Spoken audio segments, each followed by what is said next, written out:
Hello, আমি সুমনা। তো দেখো সকাল, সকাল উঠেই আমার জামাটাকে আয়রন করে নিয়েছি। কারণ আজকে যাব বর্ধমান ইউনিভার্সিটি।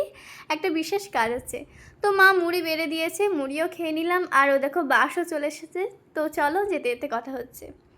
তো দেখতে, দেখতে আমি পৌঁছে গেলাম কোথায়? বাজে প্রতাপপুর। দেখো প্যান্ডেলটা এখনও ভাঙেনি। প্যান্ডেল করতে কত টাইম লাগে, জিনিস গড়তে কত টাইম লাগে, আর ভেঙে ফেলতে মানুষ কত কম সময়ের মধ্যে ভেঙে ফেলে। কিছু কিছু সম্পর্কও মানুষ এরকম করে ভেঙে ফেলে, সব কিছু কত তাড়াতাড়ি ভুলে যায়, তাই না? তো চলো দেখতে দেখতে পৌঁছে গেলাম রাজবাটি। আর দেখো এটা আমি টিভিতে দেখতাম এতদিন, আর আজকে আমি সামনে দেখছি, খুব ভালো লাগছিলো। তারপর ওখানে কাছেই ছিল হনুমানজির মন্দির।